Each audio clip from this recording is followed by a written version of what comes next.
أشهر حلويات رمضان على الإطلاق بعد الكنافة طبعا. بس قبل ما نبدأ بقى في العجينة والحشو وكل الحاجات دي، تعالوا أقول لكم هي ليه اتسمت أصلا قطايف وإمتى عملوها وكل الكلام ده. قالوا إن في العصر الفاطمي كان مجموعة من الطهاة بيتنافسوا انهم يعملوا اشكال وانواع مختلفة من الحلويات في شهر رمضان.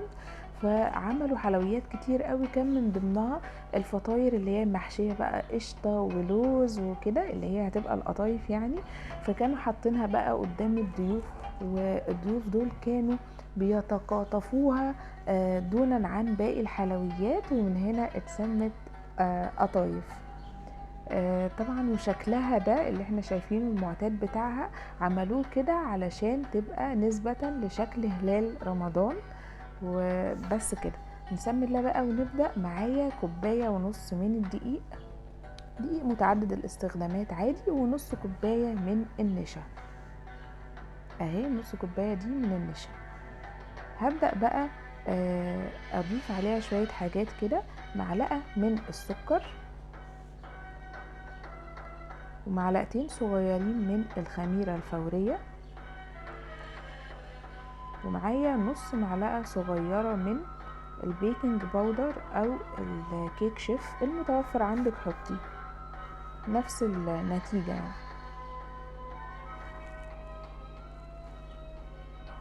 اهو دي نص معلقة من البيكنج باودر، نحاول ما نكترش يعني. تمام. هبدأ اقلب المكونات دي، امزجها مع بعض بس كده علشان لما نيجي نحط السائل بتاعنا اللي هو المية. طبعا انا ما حطيتش الملح دلوقتي، لان الملح لما بيلامس الخميرة بيوقف العمل بتاعها. هبدأ بقى معايا كوباية ونص من المية الدافية، طبعا مش، خلي بالكم المية تبقى دافية مش سخنة عشان ما تبوظش الدنيا معانا. هبدأ احط الكوباية بس الاول واقلب، وبعد كده هنشوف نص الكوباية التانية هننزل بيه ازاي. قلبي بقى كويس بحيث ما يبقاش ان عندك اي تكتلات ولا في دقيق ولا الكلام ده. تمام. طبعا هتبقى لسه تقيلة معايا. بعد كده هنزل بيه نص كوباية، بس هنزل بيها تدريجيا خالص، علشان طبعا انواع الدقيق بتختلف. ممكن انتي الدقيق عندك ما يكونش محتاج الكمية بتاعة النص كوباية زيادة ده او كده يعني. هقولك برضو ازاي هتعرفي ان انتي وصلتي للقوام المظبوط، عشان برضو ما نزودش عن المقدار اللي انا قايلاه وتطلع معانا مش مظبوطة. في الغالب كوباية ونص من المية على كوباية ونص من الدقيق ونص من النشا هو المعيار المظبوط جدا ان شاء الله. هنقلب كده. طبعا احنا كده حطينا الكوبايه ونص من الميه، وهو ده القوام المظبوط جدا اللي احنا عاوزينه. طيب هقلبها بقى كويس، ويستحسن ان انت ممكن تضربيها في الخلاط او بالهاند بلندر المتاح عندك. مش متاح اضربيها بالمضرب كده بس، تضرب كويس جدا عشان ما يبقاش فيه اي تكتلات. تمام. بعد كده هقولك بقى هنا ازاي تظبطي القوام بتاعها. هنجيب معايا معلقه كده وهنرفع بيها القوام، اهو نرفع بيها السائل قصدي. لو السائل قطع معاكي يعني، بصوا اهو بينزل بيتصب معايا تمام. قطع معاكي بقى من الاول، لا يبقى لسه مش مظبوط. الحاجه التانية، على ظهر المعلقه كده وامسحي مسحه بصباعك، لو ما سيلتش ورجعت مكانها يبقى ايه كده تمام. ده المطلوب منك. خلاص ما تزوديش بقى سوائل عن كده. خلاص كده. هنا بقى حطيت رشه الملح او نص معلقه ملح في الاخر اهي زي ما قلت لكم، عشان ما تبوظش شغل الخميره. خلاص قلبتها كويس. وبعد الخطوة دي بقى خطوة اهم بقى من كل الكلام ده، مصفى سلك صغيرة كده هنصفي فيها السائل بتاعنا ده، عشان ما يبقاش فيه اي تكتلات معايا لما اجي اسوي هتبوظ لي الدنيا خالص. ارجوكي ما تكسليش تعملي الخطوة دي. تمام. اهو هنصفيها بمنتهى السهولة، مش تاخد معانا دقيقتين 3 وخلاص على كده. بعد كده رجعتها البولة تاني علشان تخمر بقى. هنسيبها ساعة ساعة ونص تخمر براحتها خالص، ممكن تاخد معاكي وقت اقل على حسب المكان عندك يعني. لازم تسيبها تخمر، ما ينفعش تشتغلي فيها على طول. اهي سبتها خمرت تقريبا حوالي ساعة ونص، حجمها اتضاعف اهي.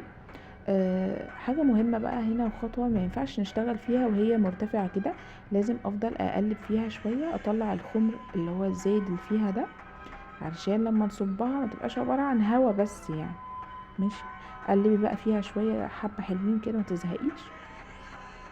بعد كده بقى هنحطها في اي حاجه نقدر نصب منها، عندك دوره، عندك كوبايه، اللي تعرفي تتعاملي فيه اعملي بيه. خلاص كده اهو زي ما قلت لكم بنطلع منها كميه الهواء الزياده دي عشان نقدر نشتغل فيها كويس. خلاص طيب الخطوه اللي جايه بقى التسويه يا جماعه. لازم حاجه تكون ما بتلزقش، عشان انا جربت في حاجه ألمونيوم عادي بصراحه بتلزق. خلاص زي ما قلت لكم حطيت بقى انا هنا عندي في دورق بتاع الهاند بلندر، لان ليه بوس كده هيسهل عليا وانا بصبها يعني. ما عندكيش تعملي باي حاجه عادي سهله يعني. زي ما بقول لكم لازم نستخدم حاجه تيفال او حاجه ما تكون ما بتلزقش يعني. اللي عندي هنا مسحتها نقطه او بصوا مسحه زيت، لمعتها بس كده بالزيت. ما ينفعش نحط زيت كتير، لو حطيتي زيت كتير العجينه هتتزحلق منك في الطاسه ديت ومش هتاخد الشكل المظبوط معاكي وهتبوظ تماما. ما تتوصيش في الزيت خالص يعني. هو المفروض اصلا ما بيحطوش زيت، بس احنا عشان هنا بنعملها على حاجه مش اللي هي المخصصه ليها يعني. طيب هتبدا بقى اعرف منين انها استوت لما لون العجين يروح مني. طبعا تعرفي ان هي ناجحه لما تعمل معاكي فقاعات بالشكل ده كده. هنا خلاص اتحركت من الطاسه بتاعتي، اذا هي استوت ولون العجين اللي من فوق راح. بصوا الفقاعات اهي، هي طلعت وبعد كده اختفت معرفش ازاي، بس هتطلع تاني برضو اهو. خلي بالك طول ما هي نية مش هتتحرك خالص من الطاسة. بصوا لون العجين من فوق يروح، اعرفي انها بصوا اتحركت معايا خلاص كده استوت. طلعيها بقى. خلي بالنا لما نطلعها على طبق وما نحطهاش فوق بعض، ونغطيها بفوطة. لازم نغطيها بفوطة مطبخ او اي قماشة عندنا عشان ما تنشفش، وكمان في الهوا يعني. وما ينفعش نحطها على بعض لانها تعرق وتعجن معانا. بصوا شايفين انا سويت الكميه بتاعتي كلها اهي. اللون اللي من تحت ده يا جماعه بسبب الطاسه التيفال اللي انا غيرتها وسويت فيها. خلاص كده اهو. خلصت الكميه بتاعتي ما شاء الله. الكميه دي حوالي كيلو الا ربع او كيلو، مش متاكده قوي. من كوبايه ونص دقيق ونص كوبايه نشا يعني، مفيش اسهل من كده بصراحه. طب هنبدا بقى نحشيها. عندي مشكل كده زبيب، جوز الهند، سوداني. ممكن تحشيها تمر على فكرة بيبقى طعمها تحفة جدا. هنحشيها بقى. تعالوا بقى اوريكم الشكل اللي هو اللي انتوا شفتوه في اول الفيديو. هنيجي كأننا بنقفل القطايف القفلة المعتادة بتاعتها، بس هنقفلها لغاية نصها بس. واجي بقى عند النص التاني واقفله بالعرض، يعني انا قفلت بالطول، اجي عند النص التاني واقفله بالعرض. ونخلي بالنا ان احنا نضغط كويس قوي على الاطراف بتاعتها. اولا الاطراف عشان ما تفكش مننا، دي حاجة. والحاجة التانية بتبقى مقرمشة قوي وجميلة وشكلها حلو يعني، شكلها مميز. عايزة تعمليها بالشكل اللي هو الهلالي ده عادي برضو شغال يعني. هوريك واحدة تاني وخلاص هكمل باقي الكمية مع نفسي اهو. اقفلي من لغاية النص بتاعها القفلة العادية بتاعتنا، قفلة القطايف العادية كده. قفلتيها بالطول اهو، لفيها بقى بالعرض كده واقفليها مع بعضها. شكلها حلو ومميز وبتخطف العين كده، شكلها لذيذ يعني. حتى انت لو مش عايزه تعملي العجينه وجبتيها جاهزه ممكن تعمليها برضو بالشكل ده، فشكلها حلو اهو. اهم حاجه الاطراف عشان ما تفكش منك في الزيت والدنيا تبوظ معاكي. خلصتها بقى كلها. ده بضغط على الاطراف برضو معلش. تمام. خلص انا بقى الكميه مع نفسي كده واجي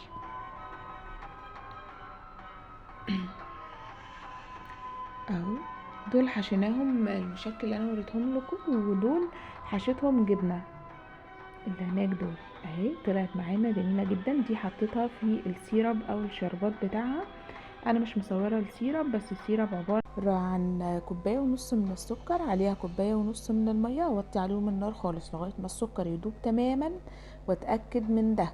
وبعد كده اعصر عليهم نص ليمونه واسيبهم يغلوا غلوتين 3، واطفي النار. لو بتحبي القطايف مقرمشه يبقى لازم تستني السيرب يبرد تماما، واول ما تقلي القطايف تنزليها في السيرب البارد. لو بتحبيها طريه شويه يبقى اول ما تطلع برضو اول ما تقليها نزليها في سيرب وهو سخن او دافي. والسلام عليكم ورحمه الله وبركاته.